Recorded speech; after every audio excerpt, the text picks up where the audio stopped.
آپ کے چلے اتنے عظیم ہوتے تھے کہ لوگ آپ کو دیکھتے کہ ایک بہت بڑے سنیاسی، ایک بہت بڑے سادھو ہمارے یہاں پر آئے ہیں، اور آپ کی وہ ایک زندہ کرامت تھی کہ جب تک آپ چلے میں بیٹھتے آپ کبھی سانس نہیں لیتے تھے، چاہے وہ چلہ 40 دن کا ہو، 6 مہینے کا ہو یا 2-3 سال کا ہو، جب تک آپ چلے میں موجود ہوتے بغیر سانس کے ایک ہی جگہ پر بیٹھ کر کے اللہ کی عبادت کرتے۔ اللہ اکبر۔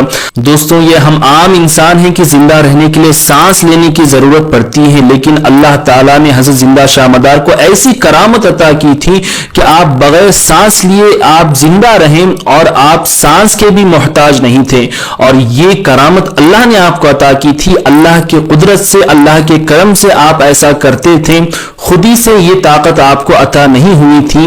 یہ بات دھیان رکھیں، کوئی یہ نہ کہہ دے کہ آپ کو اللہ کی طرح کہہ دیا ہے سنیوں نے، بلکہ ایسا نہیں ہے، بلکہ اللہ نے آپ کو یہ قدرت عطا کی ہے، اور یہی ہم سنیوں کا عقیدہ ہے۔ الحمدللہ۔ حضرت زندہ شاہ مدار رحمۃ اللہ علیہ ہندوستان تشریف لانے کے بعد پھر 7 مرتبہ آپ نے مکہ و مدینہ شریف کا سفر کیا تھا، اور جب آخری سفر آپ کا مدینہ شریف کا ہوا تو اس وقت حضور نبی کریم صلی اللہ علیہ وسلم کی طرف سے آپ کو قطب المدار کا لقب عطا کیا گیا۔ اللہ اکبر۔ پھر جب آپ ہندوستان تشریف لائے تو ایک مرتبہ اجمیر شریف میں کوکیلا پہاڑی پر آپ نے چلا فرمایا، اور وہ دور حضور غریب نواز کا دور تھا۔ تو جب غریب نواز کو پتا چلا کہ زندہ شاہ مدار اجمیر شریف تشریف لائے اور آپ چلا فرما رہے ہیں، تو آپ سے ملاقات کرنے کے لیے خود غریب نواز زندہ شاہ مدار کے پاس جاتے ہیں اور آپ سے ملاقات کرتے ہیں، اور 3 دن 3 راتوں تک آپ زندہ شاہ مدار ہی کے پاس غریب نواز ٹھہرتے ہیں اور خوب سارا فیض حاصل کرتے ہیں۔ ناظرین، آپ اندازہ لگائیں کہ زندہ شاہ مدار رحمۃ اللہ علیہ کا مقام کتنا بلند ہوگا کہ خود ہندوستان کے شہنشاہ، ہندوستان کے ولیوں کے شہنشاہ غریب نواز بھی آپ کی بارگاہ میں حاضری دے رہے ہیں۔ اللہ اکبر۔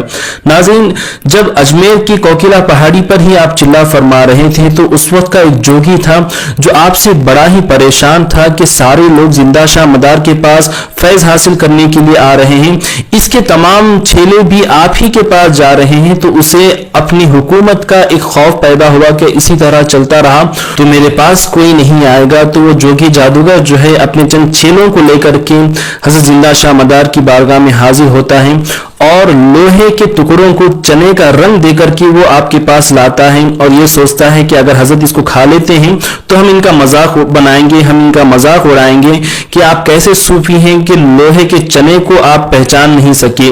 جب اس جوگی نے وہ لوہے کے چنے حضرت زندہ شاہ مدار کی بارگاہ میں پیش کیا اور کہا کہ حضور اس کو آپ کھا لیں، تو حضرت نے فرمایا کہ میرا روزہ ہے، میں نہیں کھانے والا۔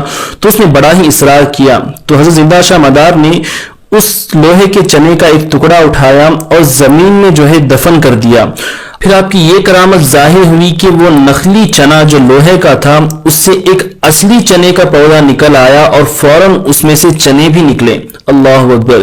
یہ کرامت دیکھ کر کہ وہ جوگی سمجھ گیا کہ یہ کوئی سادھو سنت جو ہیں، کوئی ڈھونگی نہیں ہے، بلکہ کوئی اللہ کے ایک بڑے ولی ہیں، کوئی پہنچے ہوئے بزرگ ہیں۔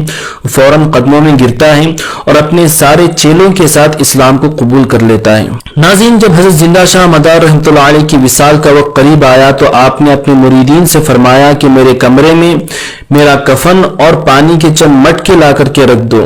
پھر جو ہے آپ کے مریدوں نے عرض کی کہ حضور آپ کا غسل کون دے گا؟ تو آپ نے فرمایا کہ اللہ تعالیٰ کی طرف سے رجال الغیب یہاں پر آئیں گے اور مجھے غسل اور کفن دیں گے۔ پھر مریدوں نے عرض کی کہ حضور جنازہ کون پڑھائیں گے؟ تو آپ نے فرمایا کہ میرے خلیفہ حضرت حسام الدین میرا جنازہ پڑھائیں گے، اور وہ ابھی سے اپنی جگہ سے روانہ ہو چکے ہیں یہاں پر آنے کے لیے۔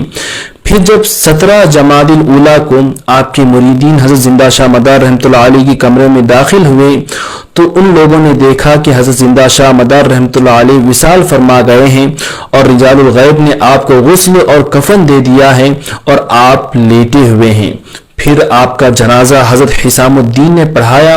اس کے بعد اسی کمرے میں آپ کو جو ہے سپرد خاک کیا گیا۔ ناظرین، بے شک حضرت زندہ شاہ مدار رحمۃ اللہ علیہ آج بھی زندہ ہیں اور اللہ کا ہر ولی جو ہے اپنی قبروں میں زندہ ہیں۔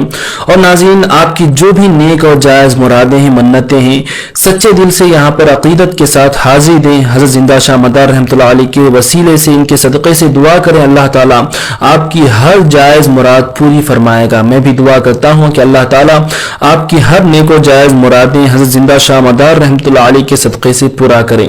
حضرت زندہ شاہ مدار رحمۃ اللہ علیہ کا عرس شریف ہر سال جمادی الاول کی 17 تاریخ کو بڑے ہی شان کے ساتھ منایا جاتا ہے، اور آپ کے عرس میں لاکھوں عقیدت مند عقیدت کے ساتھ حاضری دیتے ہیں۔ اور ہاں، ایک اور بات ہے کہ حضرت زندہ شاہ مدار رحمۃ اللہ علیہ نے شادی نہیں فرمائی تھی، بلکہ اپنی پوری زندگی دین اسلام کی خدمت ہی میں صرف کر دی تھی۔ دوستو، اس ویڈیو میں نے مدار پاک کی جو بھی ہسٹری کرامتیں بیان کی ہیں وہ تمام باتیں ان کتابوں کے حوالے سے بیان کرنے کی کوشش کی ہے۔ کتابوں